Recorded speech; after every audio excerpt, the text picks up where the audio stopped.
Eh ben ouais, c'est l'heure les gossip pop, l'info hip hop du jour toasté au grip par Guérin comme tous les matins. Wesh la street, ça dit quoi? Ça va ou quoi? Ouais, ça y est, on a la liste de la relève du rap français. C'est une compilation des jeunes rappeurs francophones les plus prometteurs du moment qui seront les potentiels stars du game de demain et donc qui seront les futures personnes qui vont se faire insulter par Booba sur Instagram. C'est un peu le label rouge du rap français, ça. C'est comme l'AOP. Je peux le compter, quand tu t'es fait insulter, c'est bien. Alors il y a dans la compil, il y a Oboy ou encore Gambi. Mais qui lui s'est dit bah attends, je vais péter avant la sortie du CD. Je vais faire des millions de vues avant. Ça y est, déjà connu, c'est bien. Mais c'est très bien cette compile parce que pour les anciens rappeurs, vu l'ambiance en France, ils vont être dans la merde dans pas longtemps. Attends, comment tu peux dire ça? Le rap va hyper bien en vrai, c'est la musique la plus écoutée du monde. Oui, mais ça c'était avant, mon petit pote. Ah bon? C'était avant la 250e polémique sur l'islam et le voile. Ah oui. J'en peux plus, putain. J'ai l'impression bientôt avoir des débats pour savoir si les planches à voile sont des inventions d'État islamique. C'est une planche à voile, c'est pas normal.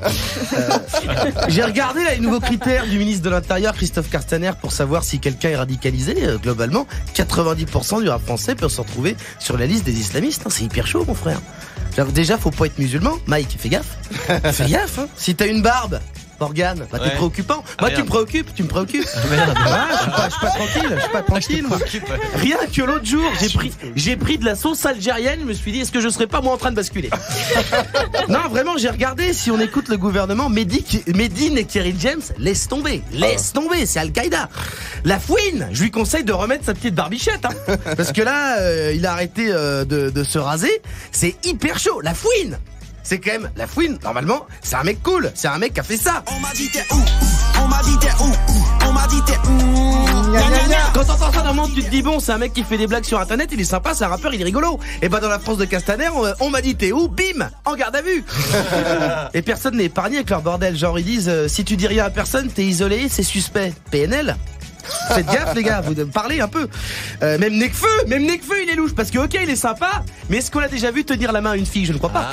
Je ne crois pas. Donc vraiment, à part l'homme pâle, personne n'est tranquille. Tout le monde est tellement suspect que techniquement, toujours en se basant sur les nouveaux signes de radicalisation, s'habiller en sabre traditionnel chelou et porter une barbe, le plus dangereux des terroristes, c'est le Père Noël. Jusqu'à 9h, Coffee Show. Les dealers de bonne humeur.